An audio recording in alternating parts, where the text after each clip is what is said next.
ہمارے تو کوئی ٹائم نہیں ہے، ہم تو لمبے ارادوں سے آئے اور صرف یہیں تک نہیں رہیں گے. کراچی کا دھرنا شروع ہو جائے گا، پھر پشاور میں ہوگا، پھر لاہور میں ہوگا، پھر شاہراہوں پہ بیٹھیں گے، پھر ہڑتالیں کریں گے. کیا آپ اس حکومت کو لیجیٹیمیٹ مانتے ہیں؟ نہیں. جو عام انتخابات ہوئے اس میں ہم جیتے یا پی ٹی آئی جیتی تو نہیں آنے دیا نا ہمیں. بیٹھے ہوئے ایم کیو ایم والے جن کو 1.5 لاکھ ووٹ نہیں ملے پورے شہر سے، تو پھر آپ اس کو الیکشن کہتے ہیں تو ٹھیک ہے. میں نے دیکھا چند لوگوں نے مخالفت کرنا شروع کی تھی ہمارے دھرنے کی، لیکن عمران خان صاحب نے تو بہت کیٹیگوریکلی کہا کہ اس دھرنے کی وہ حمایت کرتے ہیں، تو میں اس کو ویلکم بھی کرتا ہوں. کیا حافظ کو حافظ سے مدد کی امید ہے؟ ہاں، مجھے میرے بیٹے سے بہت امید ہے، اس لیے کہ وہ بھی حافظ ہے، اور دوسرا بیٹا بھی حافظ ہے ماشاء اللہ، تو تیسرا بھی اگر بننا چاہے گا تو بن جائے گا انشاءاللہ. تو اب تو اور بھائی سب خیریت ہے.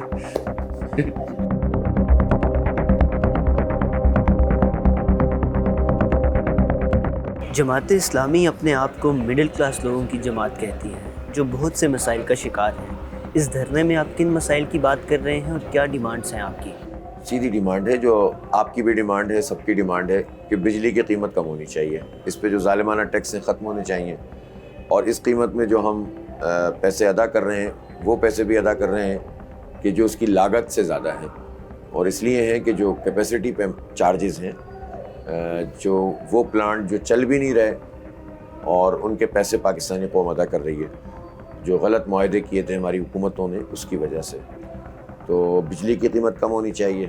سیلریڈ کلاس لوگوں پہ جو انہوں نے نیا سلیب لگایا ہے، ٹیکسوں کی بھرمار کر دی ہے، تو اس بجٹ میں جو بھی اضافی ٹیکس لگایا ہے اس سیلریڈ کلاس پہ وہ ختم ہونا چاہیے. ہماری ڈیمانڈ یہ ہے کہ حکومت کو اپنی مراعات ختم کرنی چاہیے، فری پیٹرول ختم کرنا چاہیے، بڑی گاڑیاں ختم کرنی چاہیے، 1300 cc پہ سب کو آنا چاہیے، وزیر اعظم سمیت. تو اس سے پوری قوم کو میسج جائے گا. تو اسی طرح کی ہیں غریب لوگوں کی بات ہے، آٹا چینی دال کے اوپر سیلز ٹیکس لگا دیا ہے، دودھ پہ ٹیکس لگا دیا ہے. ٹرانسپورٹ اپنا جو ایکسپورٹرز ہیں وہ بہت پریشان ہیں جس طرح سے انہوں نے امپوز کی ہیں چیزیں ان کے اوپر. اسی طرح عام تاجر ہیں، ان کو ٹیکس نیٹ میں ضرور لایا جائے، اور وہ ہم نے ان سے سب جگہ بات کی ہے. وہ کہتے ہیں ہم ٹیکس دینا چاہتے ہیں لیکن اس کا پراپر سسٹم بنائیں، ظالمانہ سسٹم نہیں ہونا چاہیے. تاجر دوست اسکیم قابل قبول نہیں ہو سکتی. تو یہی ہمارے 7 ڈیمانڈز ہم نے کی ہیں. میں اسی کو توڑ کے لوگ 10 بھی کر دیتے ہیں، لیکن مین یہ ہے کہ بجلی کی قیمت کم ہونی چاہیے اور جو اس کی لاگت ہے وہی قیمت وصول کی جائے. آپ کی ڈیمانڈز میں یہ بھی شامل ہے کہ تمام حکومتی عہدیداران اپنے خرچے کم کریں اور 1300 cc سے کم کی گاڑیاں استعمال کریں. کیا آپ کو لگتا ہے کہ اس نظام میں رہتے ہوئے یہ سب پاسبل ہے؟ کرنے پر ہوتا ہے نا، کرنے پر ہوتا ہے، اور ٹھیک طریقے سے کریں تو ہو جاتا ہے. تو اگر اس وقت وزیر اعظم یہ اعلان کرتے ہیں کہ میں اور میری بھتیجی 1300 cc سے آغاز کر رہے ہیں، یعنی وزیر اعلیٰ اور وزیر اعظم، اور میں اور میرے سمدھی، میرے بھائی کے سمدھی جو ہے نا وہ بھی 1300 cc پہ آ جائیں گے، یعنی اسحاق ڈار صاحب، تو اس کے نتیجے میں پھر سب کو آنا پڑے گا. سب آئیں گے تو ہمارا بوجھ کم ہوگا، ان کو تکلیف ذرا سی ہو جائے گی، نازک طبع نازک پہ بارہ گراں گزرے گا، لیکن پاکستانی قوم کو کا بھلا ہو جائے گا. اگر ہم ٹرینڈز کو دیکھیں تو راولپنڈی میں زیادہ تر احتجاج سیاسی یا مذہبی مسائل پہ ہوتے ہیں، لیکن جماعت اسلامی مہنگائی اور لوگوں کے بنیادی حقوق سے متعلق یہاں پر احتجاج کر رہی ہے. کیا وجہ تھی کہ آپ نے اپنے احتجاج کے لیے راولپنڈی کا انتخاب کیا؟ نہیں، ہم تو اسلام آباد ڈی چوک پہ ہم نے طے کیا تھا، اور ہم وہاں چلے بھی گئے تھے. تقریباً ہمارے کچھ لوگ تو پہنچ ہی گئے تھے. انہوں نے اسلام آباد بند کر دیا، پورا کنٹینرز لگا دیے، ہم نے رکاوٹیں بھی توڑ دی تھیں. لیکن بہرحال جب ہم ڈی چوک جاتے تو ہنگامہ آرائی ہوتی، جلاؤ گھیراؤ ہوتا، گولیاں چلتی، اور مسئلہ یہ جو ایشو ہے نا یہ ہائی لائٹ نہیں ہوتا، جماعت اسلامی ہائی لائٹ ہو جاتی اور وقتی فائدہ ہمیں حاصل ہو جاتا. تو ہم یہ نہیں چاہتے، یہ والی پولیٹکس نہیں کرنا چاہتے. پاکستان متحمل بھی نہیں ہو سکتا. تو ہم نے اپنے طور پر یہ ڈیسائیڈ کیا کہ نہیں، ایک اگر راستہ موجود ہے کہ یہ 3-4 دھرنے پھر ہم ایک دھرنے میں کنورٹ کر دیں اور پرامن طریقے سے کہیں پر یہ شروع ہو جائے، تو ہم نے اس کا انتخاب کیا. ادروائز کچھ بھی نہیں ہے، جس وقت چاہیں گے چلے جائیں گے انشاءاللہ، اور ہر طرح کے حالات کو فیس کریں گے. اس سے حکومت کے اوپر ہی یہ ڈیپینڈ کرتا ہے کہ وہ کیا کرتی ہے، لیکن حکومت کو سیریس لینا چاہیے ہماری اس چیز کو. حالیہ انتخابات میں آپ نے بھی اپنی جیتی ہوئی نشست چھوڑی، تو کیا آپ پی ٹی آئی کے نیریٹو کے ساتھ سٹینڈ کرتے ہیں؟ سیٹ میں نے اس بنیاد پہ چھوڑی تھی کہ جس کے نمبر پورے ہوں اس کو جیتنا چاہیے، اور فارم 45 جو کہ ایک اوریجنل ڈاکومنٹ ہے، لیگل ڈاکومنٹ ہے، اس کے مطابق جس کی سیٹ بنتی ہے اس کو دی جائے. چونکہ میری سیٹ یہ نہیں بنتی، کچھ ووٹوں کا فرق ہے، تو میں یہ سیٹ نہیں اویل کروں گا. یہی کہا تھا نا.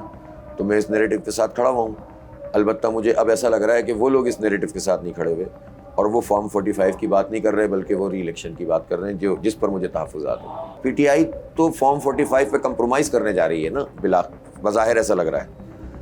میں تو نہیں کر رہا، میری پارٹی تو نہیں کر رہی، حالانکہ اس کے بینیفیشری ہم نہیں ہیں، جیتے گی پی ٹی آئی۔ لیکن حیرت انگیز بات ہے کہ ان کا مقدمہ ہم تو لڑ رہے ہیں لیکن وہ خود اپنا مقدمہ لڑنے کے لیے تیار نہیں ہو۔ ہوئی ہوگی کوئی بات ان کے چند لوگوں کی، میں نے دیکھا چند لوگوں نے مخالفت کرنا شروع کی تھی ہمارے دھرنے کی، لیکن عمران خان صاحب نے تو بہت کیٹیگوریکلی کہا کہ اس دھرنے کی وہ حمایت کرتے ہیں، تو میں اس کو ویلکم بھی کرتا ہوں۔ تو میرا خیال ہے کہ پی ٹی آئی کے لیے بھی سب سے اچھا یہ ہے کہ فارم 45 پہ اسٹینڈ کرے اور اس کا جوڈیشل کمیشن بنائے، سپریم کورٹ کا بنوائے، اور ہر سیٹ کا فیصلہ اس کی بنیاد پر ہو جائے تو گورنمنٹ تو پی ٹی آئی کی بنے گی، وہ 2/3 سے زیادہ سے بنے گی۔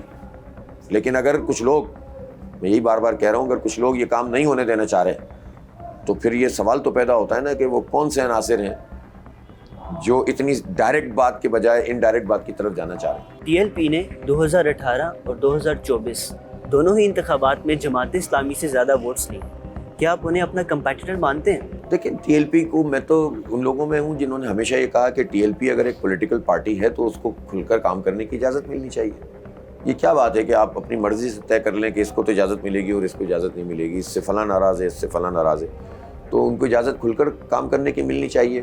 لیکن نا دو پرسیپشن کام کرتے ہیں، ایک طرف تو لوگ کہتے ہیں کہ یہ اسٹیبلشمنٹ کی پارٹی ہے، اور دوسری طرف اس کے اوپر عملاً جو ہے وہ اس کو صاف چھپتے بھی نہیں، سامنے آتے بھی نہیں، تو دونوں طرح کی چیز رکھی جاتی ہے، کوریج نہیں کی جاتی، فلاں نہیں کی جاتی۔ یہ دو عملی نہیں ہونی چاہیے۔ ایک پولیٹیکل پارٹی کے طور پر وہ رجسٹرڈ ہیں، انہوں نے الیکشن لڑا ہے، ان کو کھل کر کام کرنے کی اور ان کو جس طرح پولیٹیکل پارٹیز سے بیہیو کیا جاتا ہے اس طرح بیہیو کرنے کی اجازت ملنی چاہیے، اور پھر ان کا اپنا کنڈکٹ ہوگا کہ وہ کس طرح سے لوگوں کو قائل کرتے ہیں۔ اس طرح جب ہوتا ہے نا کہ جب آپ پابندیاں لگاتے ہیں تو اس سے مسائل اور بڑھ جاتے ہیں کم ہونے کی بجائے۔ اگر ہم حقائق کو دیکھیں تو لوگ جماعت اسلامی کو ڈونیشنز تو دیتے ہیں لیکن ووٹ نہیں دیتے۔ آپ کے خیال میں اس کی کیا وجہ ہے، اور کیا سمجھتے ہیں کہ عوامی مسائل کے حل کے لیے پارلیمان میں آنا ضروری ہے؟ دیں گے، انشاءاللہ ووٹ بھی دیں گے۔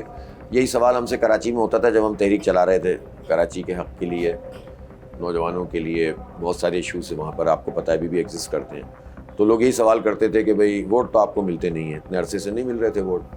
تو میں یہی کہتا تھا کہ یار ووٹ بھی مل جائیں گے، اصل تو ایشو ہے۔ تو ابھی بھی میں آپ سے یہ کہتا ہوں کہ اس غم میں نہیں پڑیں، ابھی الیکشن بہت دور ہے، ابھی تو لوگوں کے مسئلے حل ہونے چاہیے، اور ہم ایک بہت بڑی ماس موبلائزیشن کرنے جا رہے ہیں۔ اگر یہ اللہ نے چاہے یہ کامیابی ادھرنے کو ہو جاتی ہے اور ریلیف مل جاتا ہے تو اس کے بعد ہم گراس روٹ لیول پر نوجوانوں کو انگیج کریں گے، خواتین کو انگیج کریں گے اپنی آرگنائزیشن میں، کمیٹیز بنائیں گے، عوامی کمیٹیاں بنائیں گے، ایک بالکل نچلی سطح تک جماعت اسلامی کو ری اسٹرکچرنگ کی جائے گی، اور بہت بڑے پیمانے پہ انشاءاللہ لوگوں کو ہم اپنے ساتھ شامل کر کے ایک بڑی قوت میں ڈھلیں گے۔ پھر انتخاب ہوگا تو دیکھیں گے۔ کراچی میں تو ہم جیت گئے تھے نا، ہمارا میئر نہیں بننے دیا نا، اور اسی طرح سے جو عام انتخابات ہوئے اس میں ہم جیتے یا پی ٹی آئی جیتی، تو نہیں آنے دیا نا ہمیں۔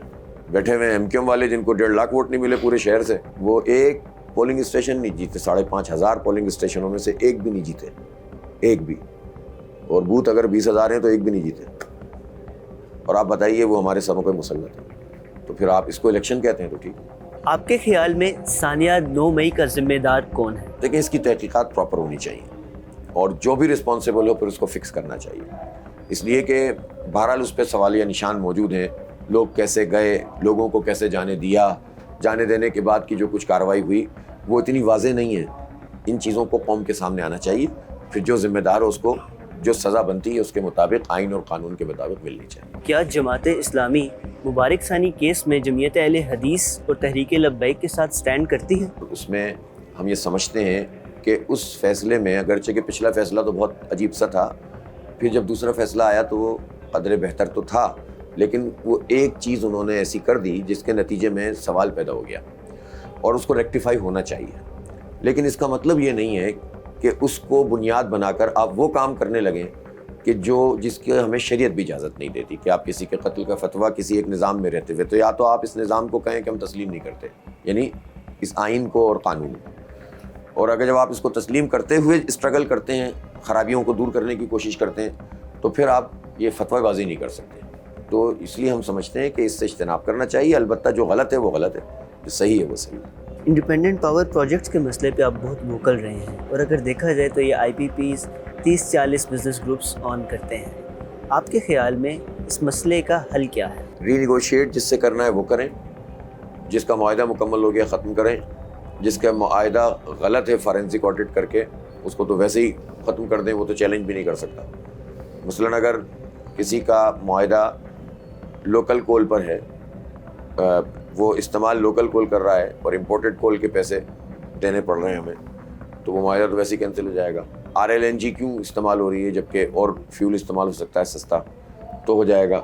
تو اس طرح کی بہت ساری چیزیں اس میں موجود ہیں۔ پھر ان کیپیسٹی پیمنٹس میں 50% تقریباً گورنمنٹ اونڈ IPPs ہیں، اس میں تو کوئی پریشانی نہیں ہے نا، فوراً ہو جانی چاہیے۔ تو اس لیے یہ تو بہت سیدھا فارمولہ ہے، گورنمنٹ اونڈ کا تو فوراً ختم کر دیں، جو لوگ ہیں ان کا فارنسک آڈٹ کریں، اور اس میں جو بھی خرابیاں ہیں اس کی بنیاد پر ان کا معاہدہ ختم ہو سکتا ہے۔ دنیا میں کبھی ایسا نہیں ہوتا کہ آپ جو چاہو کرتے رہو اور آپ کا معاہدہ چلتا رہے گا۔ تو یہ کوئی راکٹ سائنس نہیں ہے، یہ صرف ایک دوسرے کو پروٹیکشن فراہم کرتے ہیں، چونکہ سب ملے ہوئے ہوتے ہیں۔ ان کو معلوم ہے کہ اگر اس معاہدے کی بنیاد پر اس کا ختم کریں گے تو حکومت میں جس نے یہ معاہدہ کیا وہ پھنسے گا، تو وہ پھنستا ہے تو پھنسے، پوری قوم تو نہیں پھنسے نا۔ اگر ہم پاور جنریشن کی بات کریں تو کالا باغ ڈیم وفاق اور صوبوں کے درمیان بہت عرصے سے ایک بڑا مسئلہ رہا ہے، آپ کا اس پہ کیا موقف ہے؟ کنسنسس ڈیولپ کرنا چاہیے۔ دیکھیں کوئی بھی چیز کرنی ہو وہ ایبسلیوٹلی یہ نہیں ہو سکتا کہ بالکل نہیں ہو، اور ایبسلیوٹلی نہیں کہ بالکل لازمی کرنا ہے۔ جن چیزوں میں ماضی کے تجربات کی وجہ سے بہت بڑا اس میں کچھ تحفظات ہیں، مثلاً تربیلا ڈیم کے لوگ آج تک بھی اپنا حق مانگتے ہیں، ٹھیک ہے نا۔ تو جب اس طرح کی سچویشن ہو، ٹرسٹ ڈیفیسٹ ہو، تو آپ کوئی ایسا کنٹروورشل کام کرنے جائیں گے تو ہر ایک کو ظاہر ہے کہ اب مسئلہ صرف یہ نہیں کہ آپ ٹیکنیکل گراؤنڈ پہ کوئی چیز کریں، مسئلہ یہ ہے کہ ٹرسٹ کا مسئلہ ہے اور ماضی کے تجربات کا مسئلہ ہے، جس کی وجہ سے ٹیکنیکلی کوئی اس کو اپروو بھی کر دے کہ یہ ڈیم صحیح ہے، تب بھی اس لیے نہیں ہو سکتا کہ تجربات ہیں لوگوں کے۔ لیکن ہمارے پاس اس کے علاوہ بہت کچھ ہے۔ اس کو بھاشا ڈیم تو بن رہا تھا نا، کیا ہوا اس کا؟ وہ ایک ہمارے تھے نا جو چیف جسٹس تھے، جنہوں نے ایک فنڈ جمع کرنا شروع کیا تھا، پتہ نہیں کہاں گیا وہ۔ اسی طرح سے جو ہے وہ سولر کے اوپر تو آپ جا سکتے ہیں نا، سولر پارکس بنا سکتے ہیں۔ بلوچستان کا ایک بہت بڑا علاقہ ہے جس کا ریڈیشن انڈیکس بہت زبردست ہے، وہاں سولر پارکس لگائیے۔ ونڈ کے جو IPPs ہیں ان سے آپ رینیگوشیٹ کریں، اس کو چلائیں، سستی بجلی ہے۔ آپ کی نیوکلیئر اب لگ گیا ہے تو پھر اس کو چلنا چاہیے، وہ سستا پڑتا ہے۔ تو سستی بجلی کو پہلے مرحلے پہ چلایا جائے اور کیپیسٹی پیمنٹس کو ختم کیا جائے، اور دوسرے مرحلے پہ جو صلاحیت ہماری بجلی پیدا کرنے کی موجود ہے، آنے والے دور میں اس کی کنزمپشن بڑھنی چاہیے نا۔ معاشی ایکٹیویٹی بڑھے گی تو کنزمپشن بڑھے گی، صنعتیں چلیں گی تو کنزمپشن بڑھے گی، اور پھر اس میں اب آنے والے دور میں آپ کو بڑے بڑے ڈیٹا سینٹرز چاہیے اگر آپ کا ویژن ہے اور آپ چاہتے ہیں کہ دنیا AI کی طرف جا رہی ہے اور ہم بھی جائیں۔ امریکہ میں اس پر بات ہو رہی ہے کہ ہماری کنزمپشن ڈبل ہو جائے گی الیکٹریسٹی کی، ڈونلڈ ٹرمپ نے کہا ہے۔ تو پاکستان میں یہ کوئی سوچتا ہی نہیں ہے، اور IT کو انہوں نے بالکل ہی برباد کر کے رکھا ہوا ہے۔ تو آنے والے دور کے تقاضوں کے مطابق آپ اس پوری بجلی کو استعمال بھی کر سکتے ہیں، ان کی کیپیسٹی، ان کے دوبارہ سے ریٹ طے کیے جائیں اور پھر اس کے ساتھ ساتھ اس کو استعمال کیا جائے، تو یہ سارے مسئلے ہمارے حل ہو جائیں گے۔ گزشتہ کچھ دنوں میں حکومتی وزراء مذاکرات کے لیے آپ کے پاس آتے رہے ہیں، ان کے ساتھ آپ کی بات چیت کیسی رہی؟ پہلی میٹنگ تھی، اس میں ہم نے اپنی ڈیمانڈز دیتی ہیں، انہوں نے کہا ہم ٹیکنیکل ایولیوشن کریں گے، اور وہ اپنی کمیٹی بنائی ہے انہوں نے۔ اب وہ دوبارہ سے بات ہوئی ہے، وزیر داخلہ نے لیاقت بلوچ صاحب سے رابطہ کیا ہے، تو اس کے بعد مذاکرات کا دور شروع ہوگا۔ دھرنے کے چھٹے دن دیکھتے ہیں کیا کرتے ہیں وہ، اگر سیریس ہوں گے تو بات آگے بڑھے گی، نہیں ہوں گی تو دھرنا تو اور بڑھے گا۔ کراچی کا دھرنا شروع ہو جائے گا، پھر پشاور میں ہوگا، پھر لاہور میں ہوگا، پھر شاہراہوں پہ بیٹھیں گے، پھر ہڑتالیں کریں گے، اور پھر بالآخر یہ بھی آپشن موجود ہے کہ بل نہیں دیں گے پاکستان کے لوگ۔ تو ہمارے پاس سارے آپشن موجود ہیں، حکومت کے پاس ایک ہی آپشن ہے کہ وہ ریلیف دے۔ Thank you for watching the full video. آپ میں سے بہت سے ایسے لوگ ہیں جنہوں نے شاید ہمارا یوٹیوب چینل سبسکرائب نہیں کیا۔ So if you want to support independent journalism and watch more meaningful content, please subscribe to our YouTube channel.